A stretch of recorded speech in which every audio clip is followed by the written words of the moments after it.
designer specializing in colors, materials, and finishes. Let's give her a big round of applause to welcome her.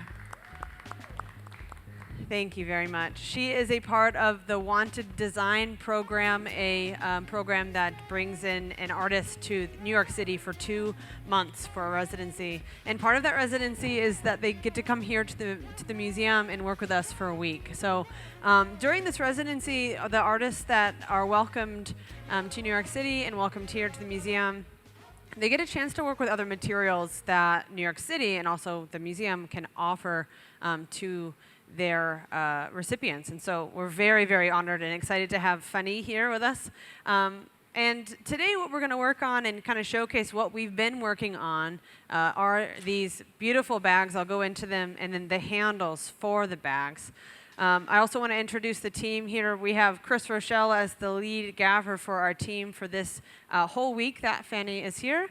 And then Helen Tegler is helping him out. I am Katie. If you have any questions at all, please let me know in-house and online too. You can post questions, and our lovely social media team will get that to me, and I'll answer those as they come in. So again, thanks for joining us. Here in-house, we have some of these beautiful bags that Fanny has brought that she's designed and created herself. So anyone here in-house is available to, or is able to come down and look at some of these pieces, please do. They're pretty cool. But this bag in particular is really important to her work. All these bags are. They all have that kind of importance. But what we have here is leather. She's working a lot with leather these days. But she also, the strap is what we've been really analyzing and then recreating in our own glassy way. But the strap here, the plastic woven cover is part of, and is actually made by a manufacturer that makes chairs, that is making these chairs that are all over Paris. And so she's from Paris, and so she sees this and she wants to recreate that and give Paris a bit of a nod for this design. And then we have this wood that comes through as well. And the wood here goes all the way through. It's just one strand of wood is what she's told us. It's just elegantly bound by one strap. This wider part prevents it from slipping out. And it is really designed very minimalist and really sharply. So we're going to do that in a handle. And so we made this one yesterday. This one's very similar to what we're going to make, but we've kind of been looking at these pieces, and this actually fits nicely. And so this is what kind of the end result would be with that. It looks very nice, yeah? That will go on to the bag and can then be strapped in too. So this is kind of a way for us to play with that and see what glass can give us. All right, so to do that, the pieces that we made yesterday have this kind of solid bit. We're going to work instead by really, again, referencing this handle that has that loop. So the wider part, again, giving it the structure so it doesn't slip out of the clasp. And so Helen's going to, Chris made the loop. Helen's going to store that in our garage. Our garage is something that keeps the glass hot so that we can use the glass while not actively working on it. It's a place for us to put things away for a moment and then take it back out. So we're going to back way up and talk a little bit about glass and the process of glass making, and then, of course, get into what we're working on here.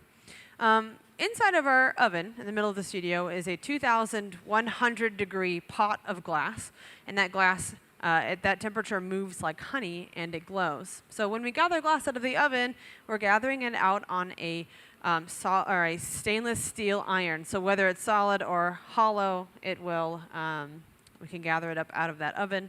The tips of the pipes are preheated so the glass sticks to it, but that's our glass right there. It's yellow because it's hot, but it is clear glass. It moves like honey, so Chris won't stop turning or else it falls onto the floor. You can make things out of what falls onto the floor if you want, but you can also keep it turning and make something else.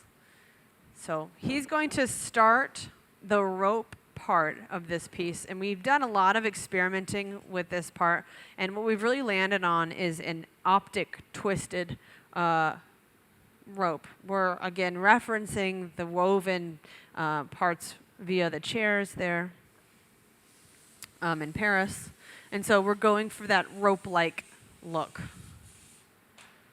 So there's our first gather. We can't get all the glass that we need with just one gather of glass because of the viscosity of the material. So we're just going to get a little bit, let it set up, go back into the furnace and gather again. And then Helen's they're gonna chat often about the process. I'll jump in. We did a lot of these, and I was kind of, we all fill into those little roles, so I know I'm gonna help out as we go. Back into the furnace to gather another time. Any questions so far in our audience online? Just checking in. Okay, all good. So there's our second gather. I think we'll get one more.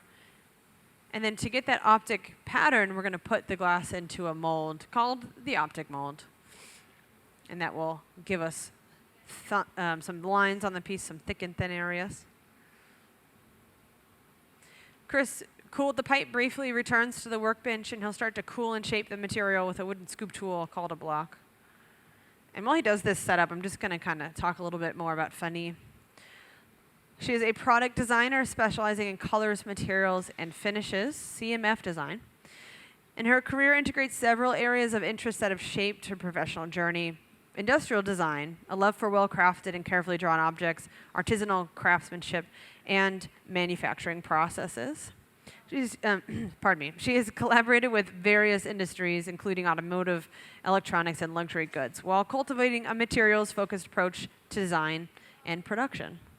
In 2022, she launched L'Eclisse, a brand where unique savoir-faire and leatherwork converge. Each piece is designed to really stand out on their own as like a really kind of statement accessory. And this blends her expertise in CMF design with distinctive manufacturing techniques and lesser-known craftsmanship. And L'Eclisse is inspired by a range of fields, including object design, architecture, and the decorative arts, with a focus on transitioning from object design to fashion accessories. And so check out her website. She's got a few references over on our whiteboard. Her website for L'Eclisse is L'Eclisse, LECLISSE-Paris.com. So check that out. Really wonderful things that she's been up to and producing. All right, so we've got, oh, cool, look at this, going into our mold. He'll press it into this mold. He gets that beautiful optic design, and then we'll start to shape this. So I'll jump in a little bit. So we aren't going to gather over it. This will be plenty. To make this into that rope, we really want to pull this and twist it at the same time.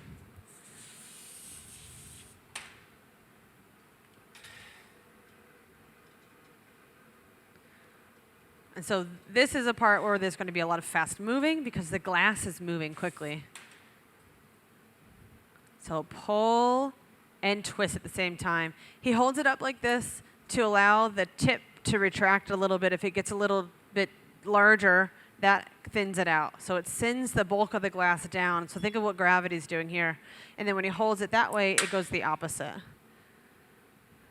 Really twisting that up. He wants an even, completely even pull where the left side is going to be as thin as the right side.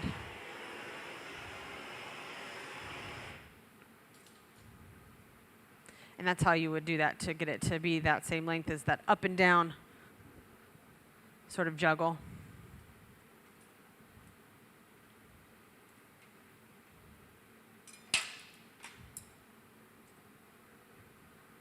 Then we have a mold. I shouldn't say mold. It's a drawing on a kiln shelf that we're using to get that curve for the piece. Now, when it comes to having a piece of glass that needs to be connected, we have a height that we want for functionality, but it also needs to be the same width as the bag.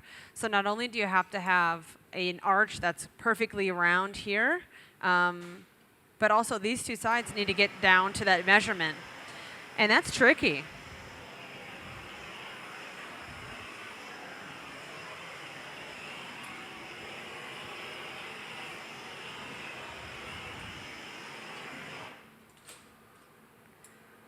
Chrissy's using that hot torch to heat a little extra. That's kind of a auxiliary torch, he can use that torch to heat particular areas. The reheating chamber is an all-over and all-encompassing heat. The torches are going to be particular area of heat.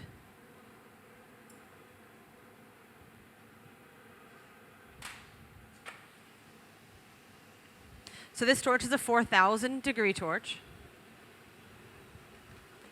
that quickly heats the glass and melts the area that he wants to change. Right now, he wants to create a line where we're going to remove the piece from that pipe. So he heats that area. You can see it's moving just in that one location. And he'll make that constriction line.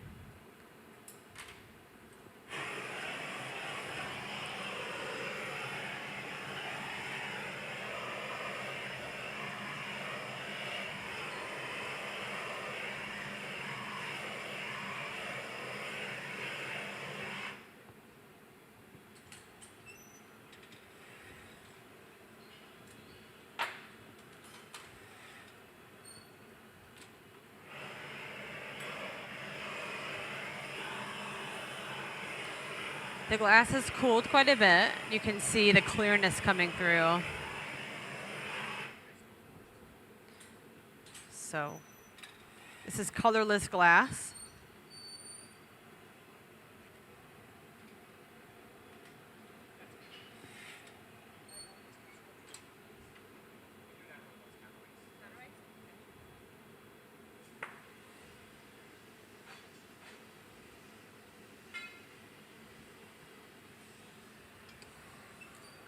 All right, so we've got a great curve. We're going to refine that curve quite a bit.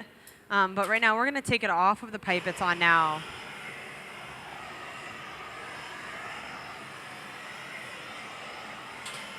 And so we're going to add a puntee to it, which is just a little bit of glass on the end of an iron.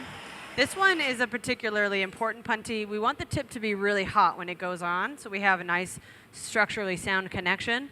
And then we're going to leave that part of the puntee on the piece. It's called a sculpture puntee.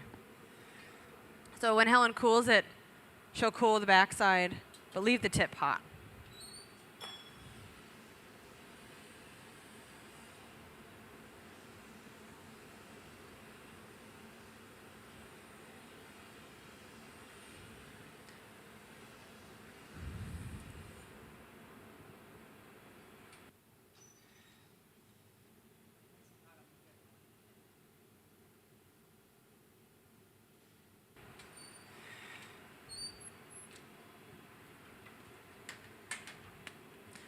All right.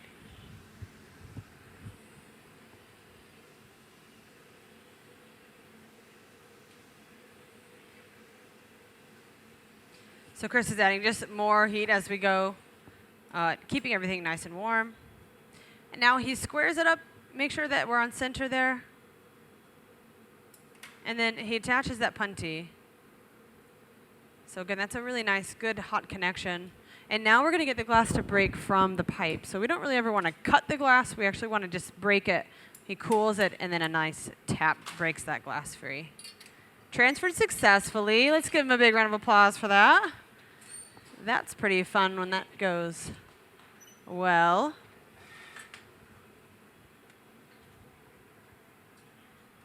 With this team, all goes well. All right, so now we're going to focus on getting that arch perfect.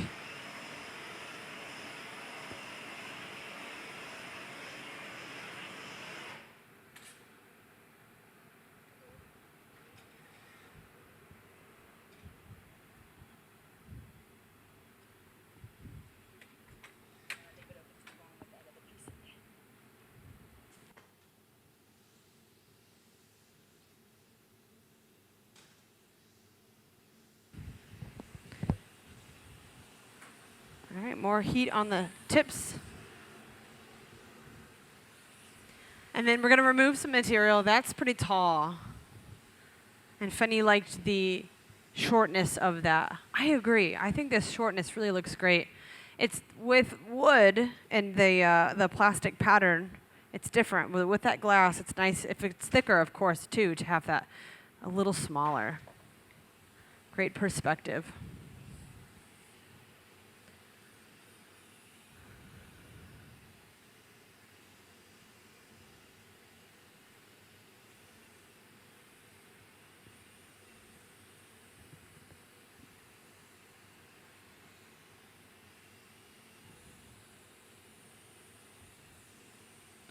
So once that suction gets warmer, it gets more pliable. We can break that free.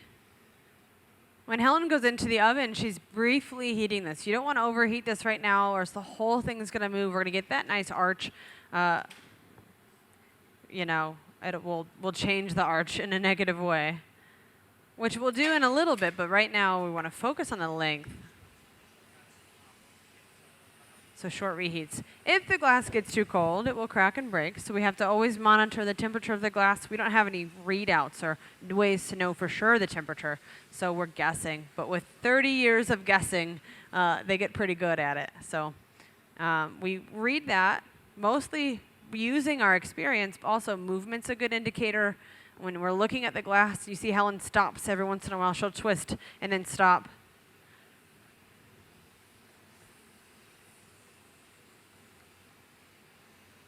But we're looking at that movement. Color is not a really reliable way of telling that the glass, what the glass's temperature is, especially with clear glass. If it's not yellow, then it could be anywhere between 1800 degrees and room temperature. So it's really not a great sign to look at or analyze. Some glass color, like cobalt blue, really shows off where the temperature is when you're working with it. It's still not overly reliable because it still could mean it's not as hot as you think.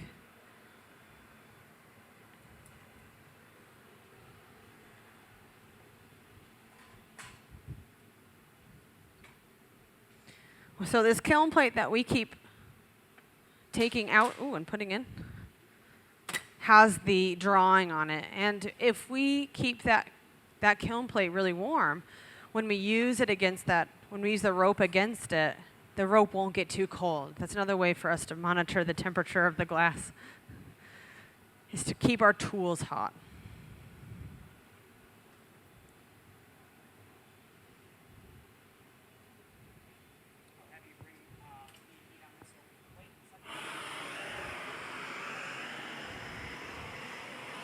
So we had that plate in the annealer. The annealing oven's job is to slowly cool the glass down to room temperature.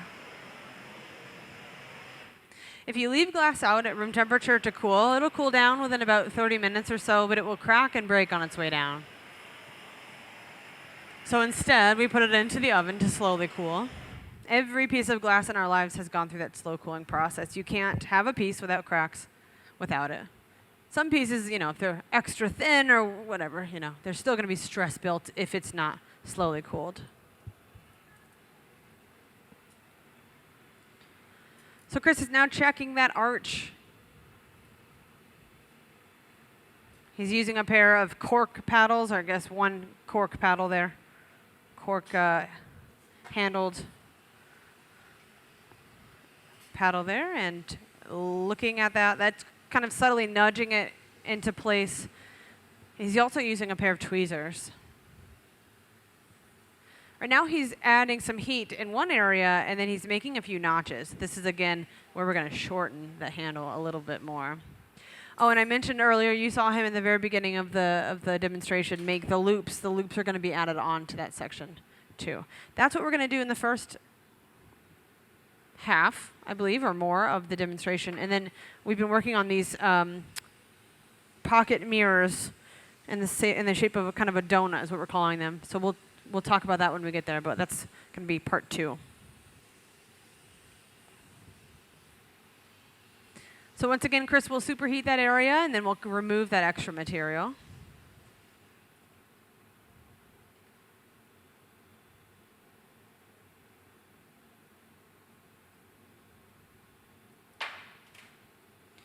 Chris is being careful when he cuts and removes that extra glass to not cut it when it's on the tall side, because if that happens, it'll fall onto the other one, and then it'll be stuck there. So there's really small nuances when it comes to glass making to be successful. Lots of experience is needed. But it's fun the whole way. So if anyone ever has a chance to blow glass or make things with glass, I highly recommend it. Here at the museum, we have a make-your-own program next door at the studio. And you can be aided by a professional and kind of dip your toe in the glass-making experience. I recommend that as well. It's very fun. They teach classes next door at the studio. And on our YouTube channel, we have extensive videos of glass making, so you can always tune into what we're doing here. And check out our newest videos, so this will be one of them.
Little refining movements,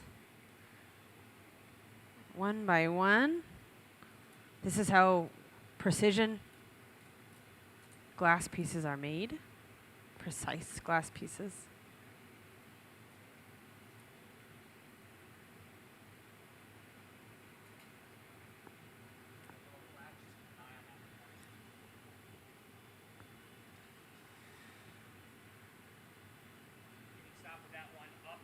And let me know if there are any questions for Fanny.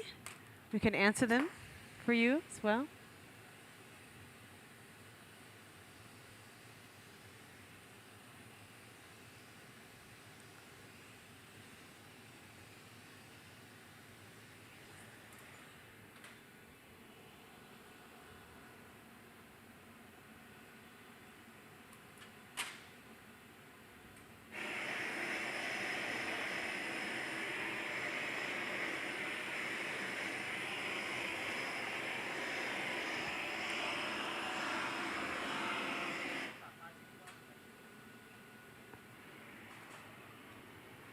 All these little bits of clear glass can be recycled.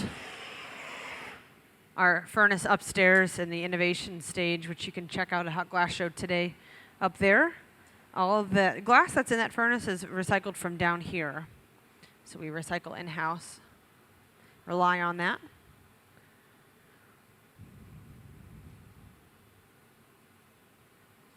And again, this is clear glass. We'll talk about color when we work on our other one. Our other piece, we can talk about it now actually, but to get glass color into glass, we buy glass color pre-made by a manufacturer. And it looks like this stuff here called frit. This is little granules of crushed up glass color. This will stick onto the surface of a fresh gather of glass, so it's when you want to add it in the very beginning. We're ready to do the loop. Okay, yes. So, we didn't do that on this one. We'll do some glass, we'll add some glass color on the next one. There are many forms of glass color.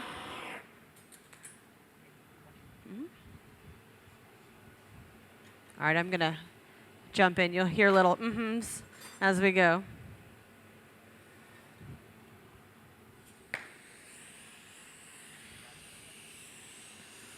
We're going to add the loops. The loops, like I mentioned, are pre-made. They're in the garage. Helen's going to heat them up and bring them over. By heat them up, I mean she's going to get them ready to be out in room temperature. The garage temperature is around 1,000 degrees or so. It's close. It's hotter closer to the flame, which is on one side of the oven. And the closer we get to the flame, the hotter the glass gets, and the hotter it gets before it comes out of the oven into room temperature, and then into a 2,000 degree oven to be prepped to be added to the piece, the better. So that's what Helen's going to mostly work on. Is prepare that, and I'm going to help out.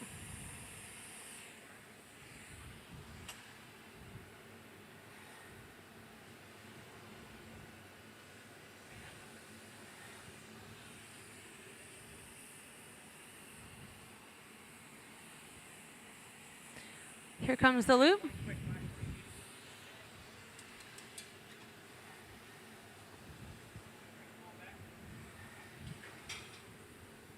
I'll bring it over. He'll hot torch the connection and the loop connection, and then he'll add that together. So the hotter that connection is, the better the weld is, or the fuse.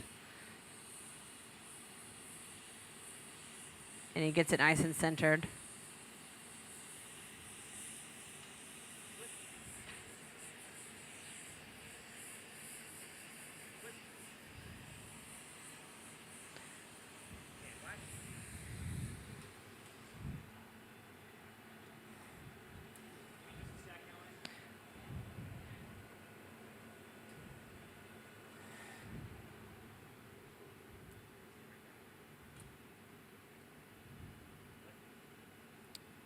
This connection point is still moving a bit.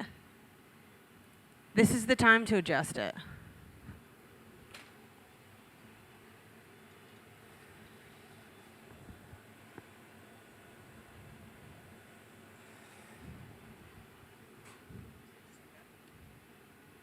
He uses those cork paddles again. The softness of the paddles is helpful. It's also not a cold tool to use. Metal would be a cold tool against the glass, okay? And cork doesn't really transfer a lot of coldness to it, so it works well at this instance.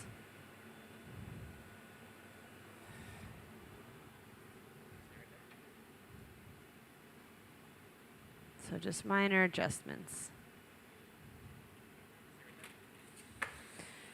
Now it's time to add the next one. Same thing.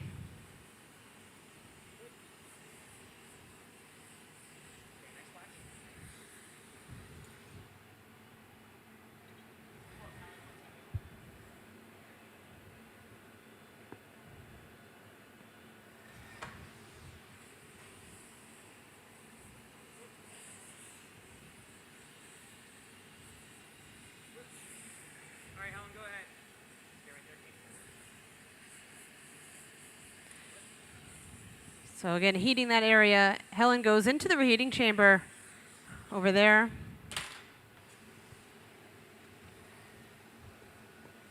And then we come together.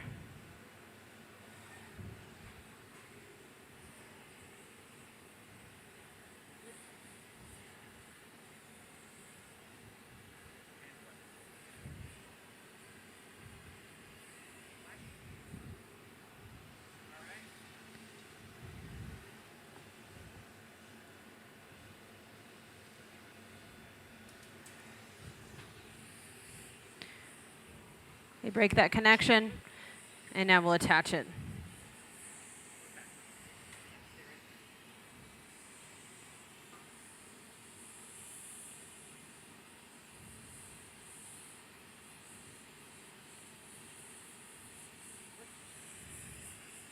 So again, judging by the movement, you can see how hot that connection is as it moves back and forth. Mm-hmm.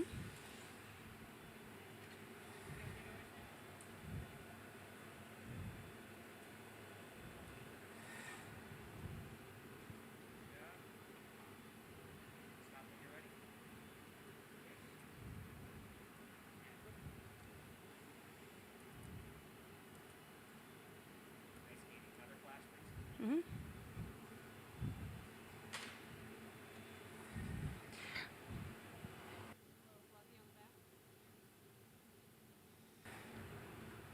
Thank you.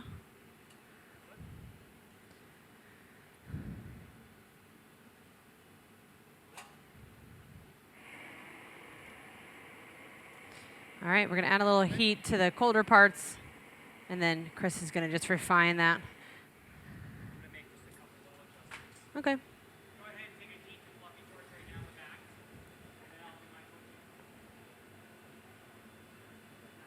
Okay.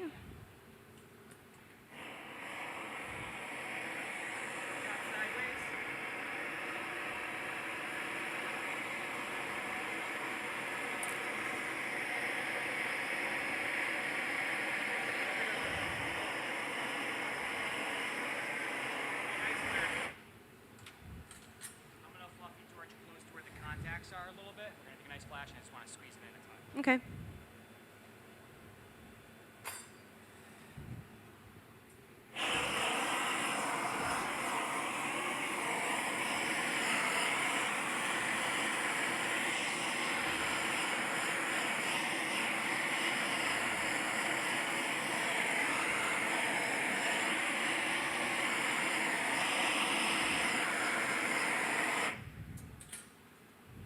All right, a few more refining moments.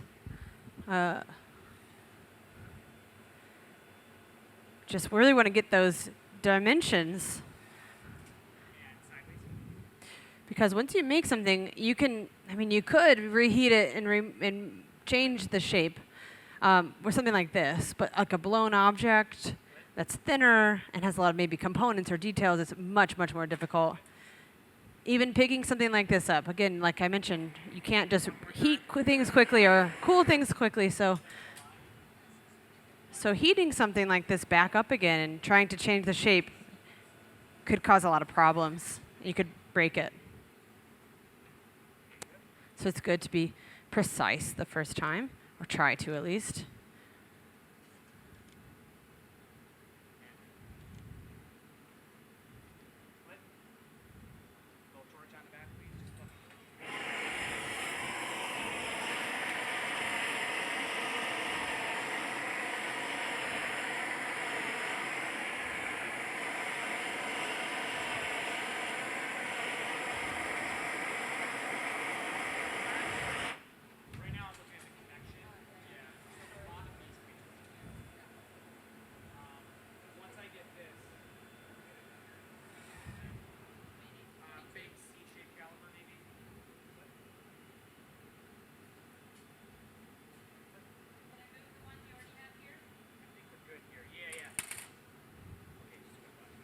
Okay.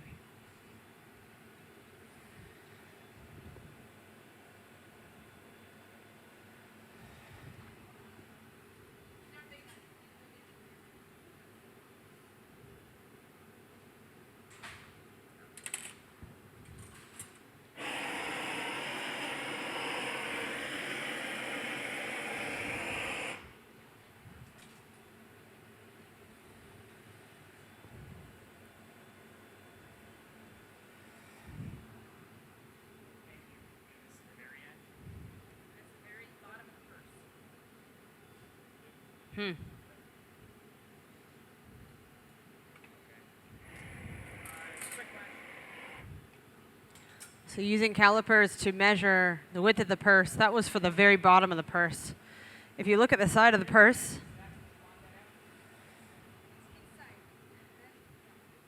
they match.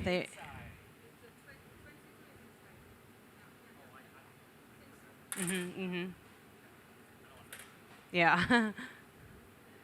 All right, everything looks good. Cool. Okay. Okay. All right, so now we're going to take this off. We're going to work on taking it off of the pipe and putting it into the oven. So Chris likes where everything is, looks good. The caliper measurements look good. So that puntee connection is very strong. We're going to melt that down a little, make a section where we can break it off easily. We call that a neckline or a break line. There are many different ways you can call it. And then we'll put it into the oven. And then we'll start on part 2.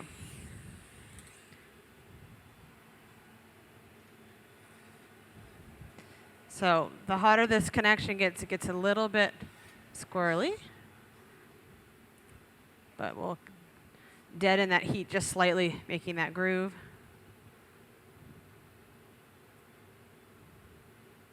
And then we'll put it away.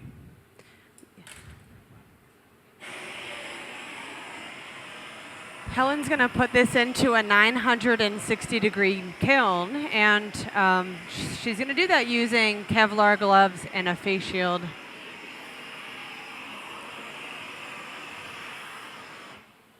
The Kevlar gloves protect her hand so she can carry the object. It's going to be around 1,000 degrees when we put it into the oven.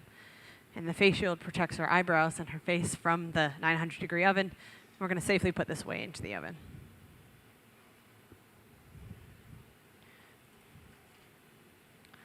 So he'll crimp that section. Helen's going to stay under it, so if it does come off early, look at this. A light tap breaks it free. Lovely. Let's put it away into the oven for slow cooling. We'll see that beautiful piece tomorrow. Let's get a big round of applause for the team. Lovely. Well done. All right. That's our bag handle. That part's finished. We're now going to switch gears and work on a pocket mirror. and I'll explain some of these objects too. So we have some of these things here that we've been working on. One of her designs was to create a pocket mirror where the glass is the center. It's the mirror. That's what a mirror is. And you can kind of hold on to it with the leather. So this is one of the ones that we've made here. We're going to add color to it to mirrorize it. Mirrorizing glass actually has a lot to do with adding a chemical compound when the glass is cold. And instead, we're going to do it hot. So we experimented with a few different colors. To add the color onto this, we're using mostly powder as the material, the glass color method that we're using. And the types of colors that we're using reduce. And that means that the metals that are in the color will rise to the surface, making it mirror-like, making it metallic. To make glass color, you add a metal oxide into the material. So this color that we've really settled on is silver blue. And you can see yourself in this reflection. So that's the silver that's risen to the surface to give us that texture, that mirror. That's what we'll do. Precisely, we're going to do the donut shape. So the donut is a really technical, turns out, piece to make for us here for this one. And it's pretty fun to watch. So we're going to make a donut out of glass. We're going to sprinkle some powder onto the surface, then mirrorize it. And our prep is going to begin with this tiny 3-prong punty. It's itty bitty. The punty is the connecting iron, so we can take the piece off of its original iron. And this one is 3 different connections so that we can connect to the hole, the part of the donut here. So we're going to have 1, 2, and 3 connections on the back so that usually we connect the punty to the middle of the back of the thing. But this is going to be small, and we're going to try to get it kind of inside of that opening, inside of the middle of the opening. It's proved successful for us in the past. And so Helen's going to pre-make that so that when we're ready for it, it can just be brought right out and put right on, heated, and then put right back on.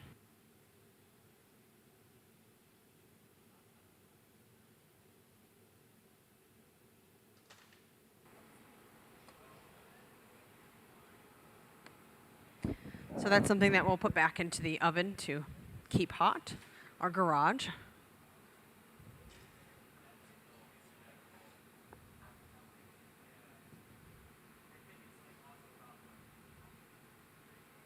Any questions so far? No problem.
We're going to make a different punty. Same thing, just different. Make another one.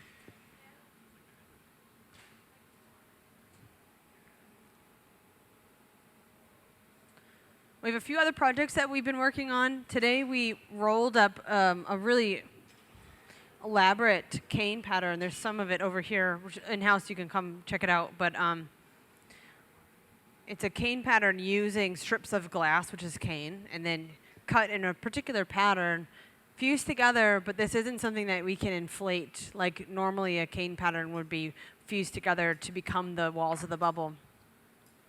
But instead we left some gaps to really mimic the kind of basket-like weaving of this pattern that we see in this bag. And so we just started that today. We did one earlier, and it's in the annealing oven for us to see tomorrow. We have another pattern ready to go. We're going to probably work on that tomorrow morning. So it's really nice to have artists come into our space here, be able to facilitate whatever they want and whatever they see in their creative minds, and then to be able to make it with them. And we learn and they learn. It's a lot of fun. It's a great collaborative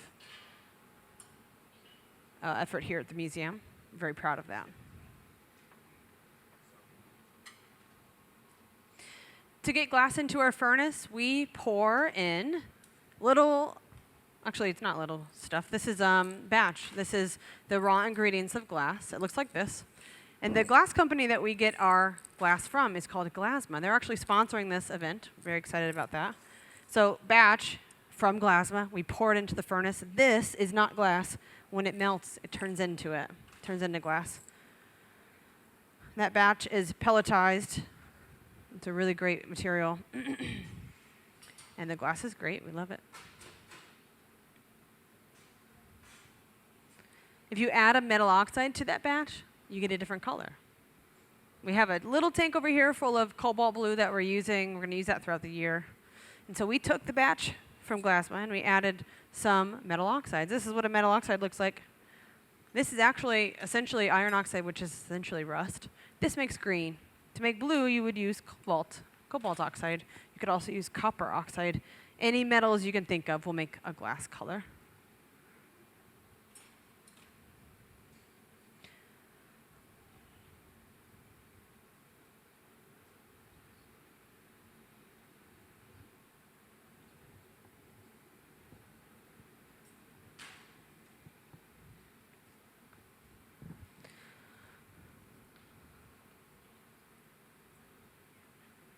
There's a close-up of our 3-prong punny. And we'll put this one away into the oven. I think this is the one we'll use.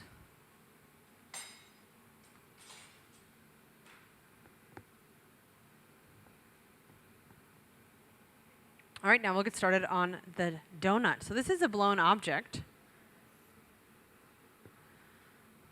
So we start with a blow pipe. This pipe is hollow. The tip has been preheated. So, of course, the glass sticks to it, like mentioned before. And I think this will be enough. We won't go get another gather of glass. They're not extremely thin, but they are handheld. They're small, relatively speaking. This is something that, an accessory that you can have in your bag. And she wants to bind, kind of surround it in leather. This is the closest kind of finished piece that we have for that. This one is on a really amazing leather string. So this is that same sort of thing. It's going to be attached to the bag. This one will have maybe a hole punch and then attached. So you can kind of, use it as your accessory. Some of these, this one, we have a little bit of a ridge where she can make that leather connect to the glass. You can't really fuse glass and leather because the leather will catch on fire. You can do it in other ways. This is a great way to do it. Oh yeah, we can wrap that string around it too. That's awesome. So Fanny has brought lots of materials to work with. She's got some leather to work with. It's really been fun to have her here. Lots of great ideas.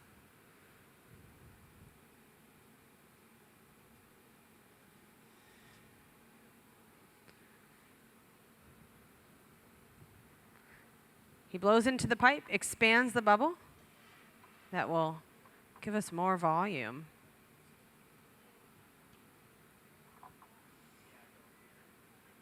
This is the disconnection point, the neckline. He'll inflate that. And again, we've had lots of practice with this form. We've figured out what works, what doesn't work. And poking the hole is done a little differently than, I wouldn't say, maybe I would say traditionally done in the glass technique, any specific technique, but we basically want to remove any of the area for the where the pipe connects to the piece, the break-off point. We don't want that to show. We want it to be in the back where it's going to be covered up. This piece that has that, oh yeah, this one that had the string coming from it, she puts a little piece of leather in the back. So we're actually hiding the hole a little. And we can try to do that with the glass too.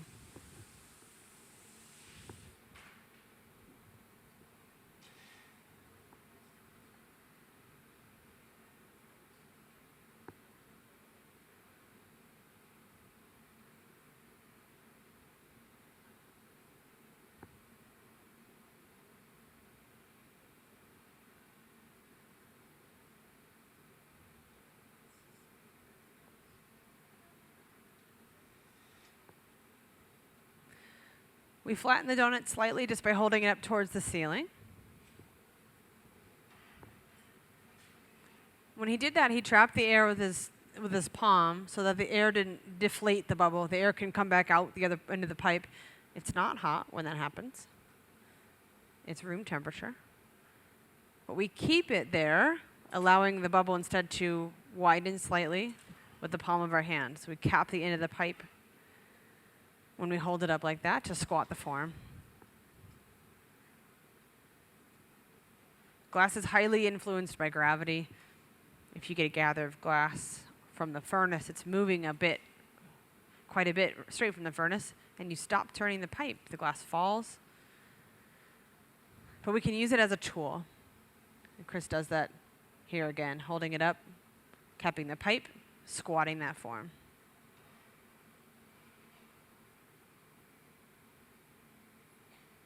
He'll squeeze that line a little tighter.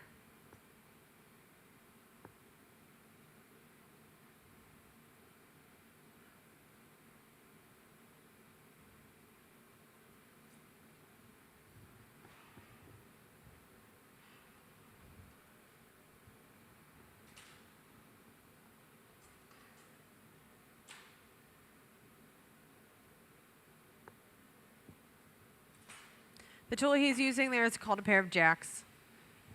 Very necessary tool. The jacks are made of stainless steel, and the blades are lined with beeswax.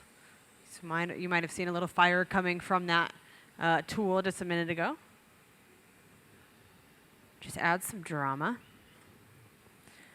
So the beeswax catches on fire as we use it sometimes. Melts away quickly, but it's necessary also for that tool. He'll now take this kind of metal spoke and then press it into the center.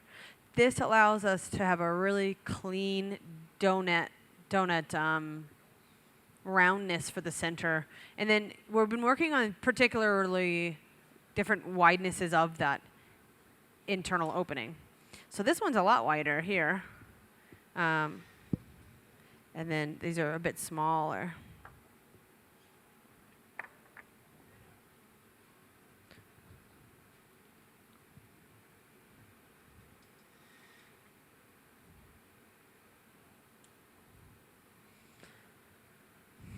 So he opens that further.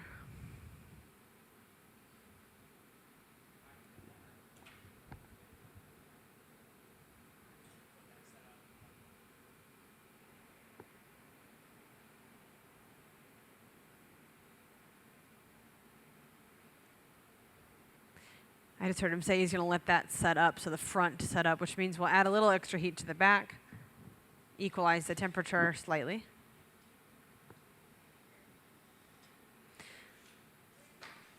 When we close off the hole, when we break it off the pipe and close off the hole, we close off the bubble. When you close off the bubble and you reheat it and keep sculpting the material, the air inside will expand as it gets hot. And so we did that before. This one's closed off. And you can see this little area, this blemish here, is from when it expanded in one area and then it deflated a little in that area. And that's because it was closed off. So we can't really close it off and continue to work with it. So we put a little hole in it. That's what he just did. He dremeled a little hole. Not dremeled. He tungsten rod drilled a hole into the side. And if we do it in a particular area on the inside, like I mentioned, all that we can cover up with the little leather hole there.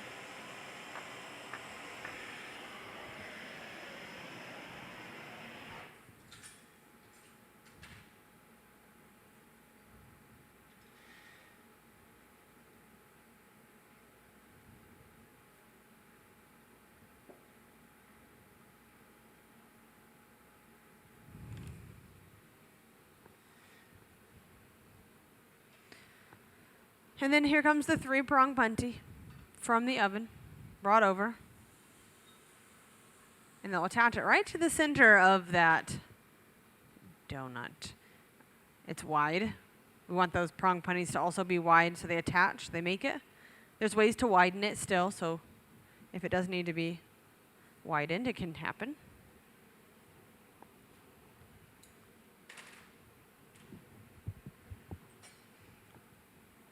And this is still clear glass. We'll add the color on at the very end when it's all finished.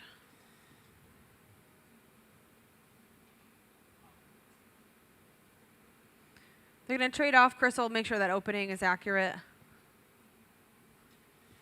Helen goes into the oven just to keep that piece from getting too cold. We do want it to break right along that constriction line near the pipe.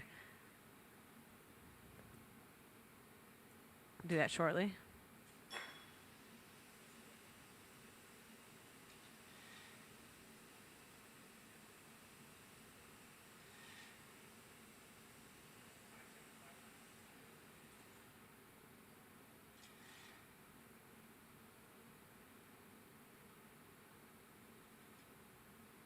And here we go. She brings it over. He'll attach it. Nice. And now we'll get the glass to break from the pipe.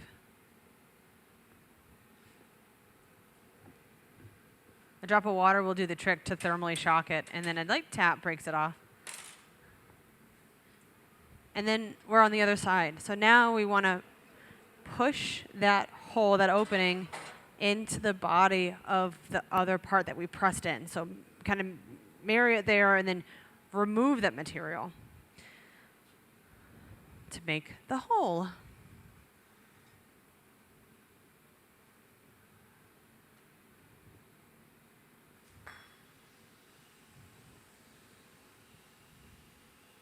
Now the type of glass that we work with here in this hot glass studio, and many hot glass studios around the world, is soda lime glass.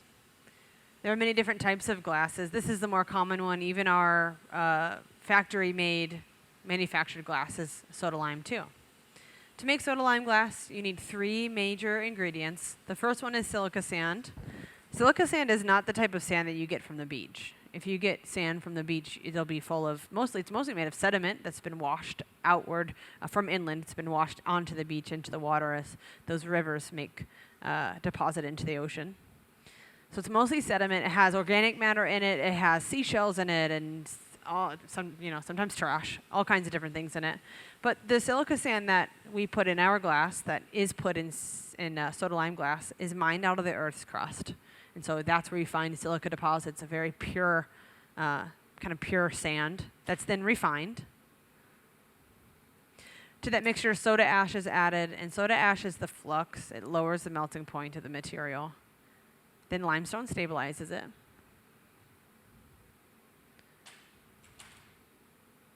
The glass that we work with here is made a little differently so that we have more working time with the material.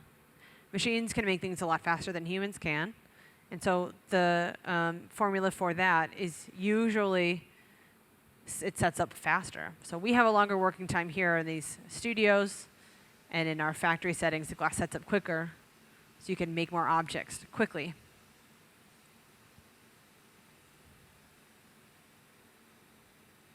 So you can change and manipulate the material every once in a while to get a glass that maybe forms differently. Another glass that's similar to this glass is lead crystal, which is made with lead oxide as the flux instead of the soda ash. But a very similar process. Lead crystal is made in this same way if it's handmade. It's just softer, so it's usually used for cut crystal objects.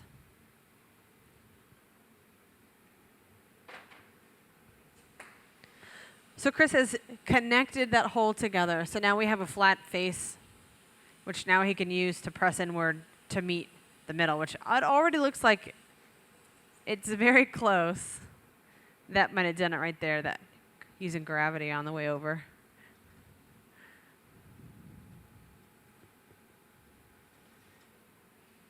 Yeah, he's doing that purposefully. Again, using gravity to do so.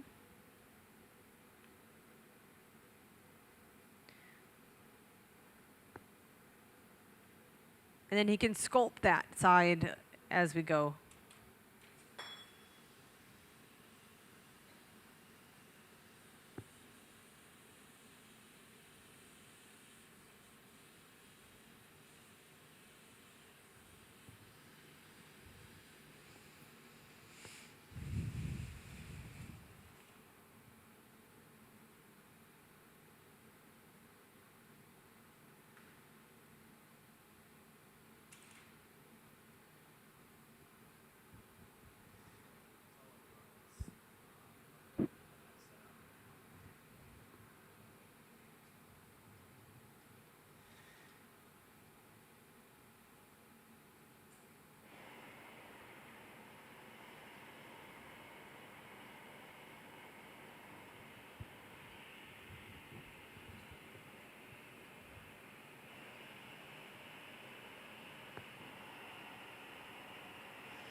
We're going to make another tungsten hole. This first one might have melted together. Lots of trial and error with these precise pieces. That's what's so fun about working with designers, is can we do it? And let's try.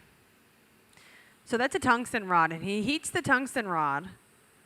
When it gets hot, the tungsten rod will move through the glass, and the glass won't move. It'll move away from the rod. But that's how we get a precise hole. And actually, he did that on purpose to open up the donut hole. The other one that we had as a vent is fine. So that was my bad. Misspoke.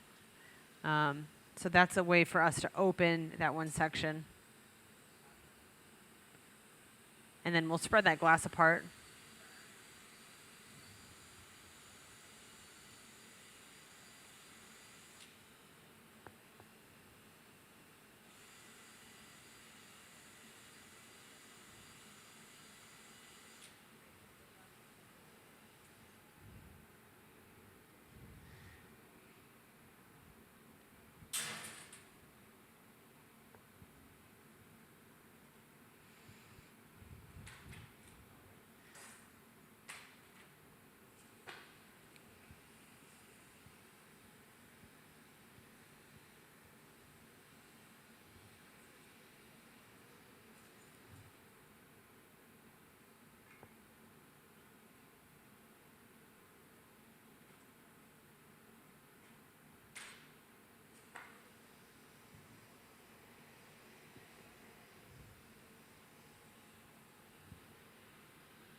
We really need a lot of heat here to get that part of the glass to melt back into the donut.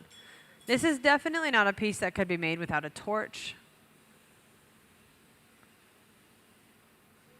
The torch being used in a hot shop is relatively new. Glass blowing's been around for 2,000 years. They definitely didn't have torches back then.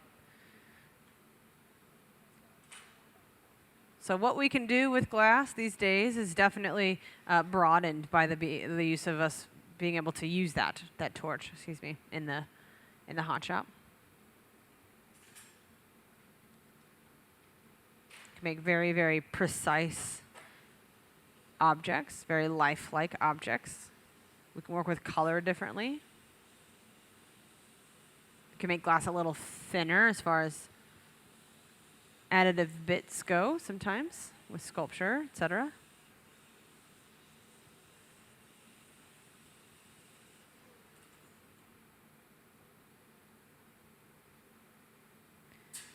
So you can see him really pushing the walls of that glass up with the blades of the jacks, the very tips. And then he doesn't want it to come out the other side, so he's watching that there, pushing that back with the tweezers where he can. That three-prong punny is in the way a little, but that's really the only way to punchy this piece if we want that hull to be symmetrical. And then the color we have out, we have the glass powder that we're going to sift onto the surface. It's that silver blue again. In our powder booth over here, glass powder is not healthy for your lungs, for your respiratory system. So we have it in a powder booth tucked away. That powder booth has a ventilation system, very unique, very well engineered. And we can sift powder onto the surface and not have to worry about it becoming an issue for our lungs.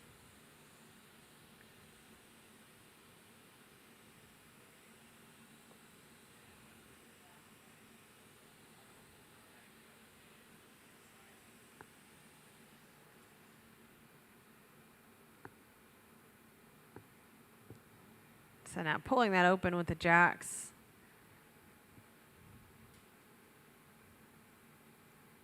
It's not an easy task, this piece, but it's been fun. All right, we're going to add on our powder.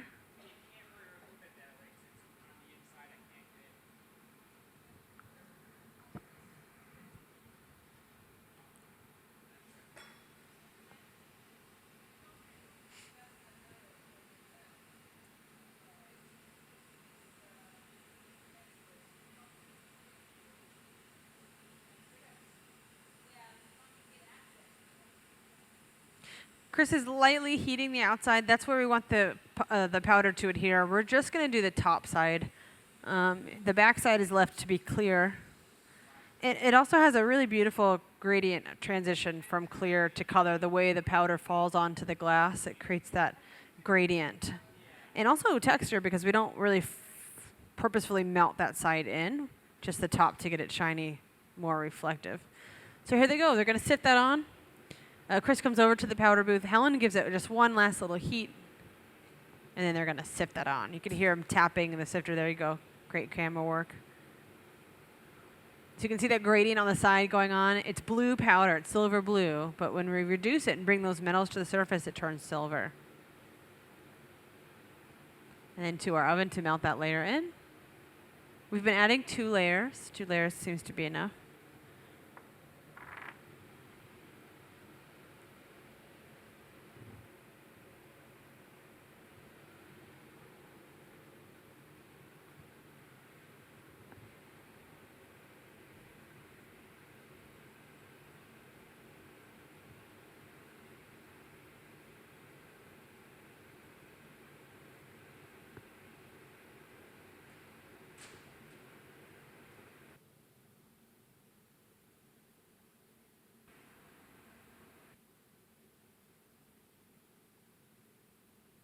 They'll melt it in. It'll be blue, which is beautiful too.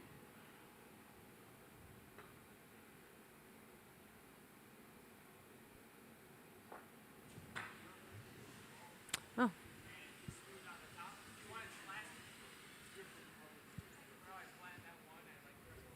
Good question. The question, just so I can reiterate for those online, is do these ovens have different temperatures for different purposes, or are they all similar?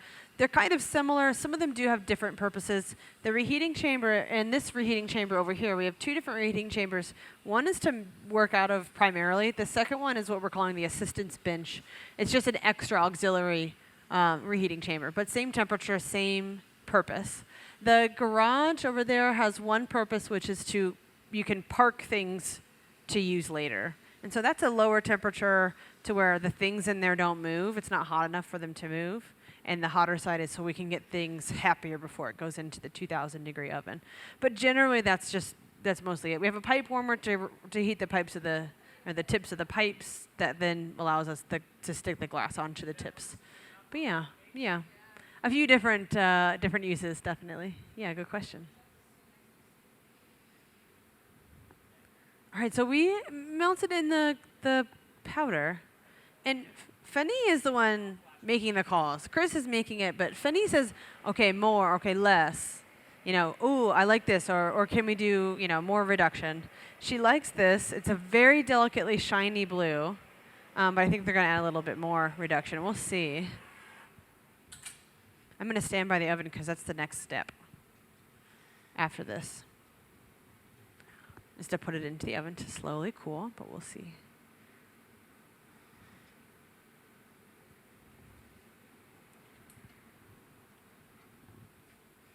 Here comes the reduction. Just a very light little bit of that high gas flame brings the metals to the surface, and it becomes immediately shiny. It's so fun to watch. Okay. Into our oven it will go. We'll add a few drops of water to those small ankles of the 3-prong punty, and a light tap breaks it off, and away into our oven it will go. After about 12 hours of slow cooling, we'll be able to see that piece. And let's get a big round of applause going for Fanny, everyone, and the team, Chris and Helen. Thank you all so much for joining us today. That will do it for us. Yeah, thank you. I want to thank our team, Fanny, of course, and Helen and Chris. I also want to thank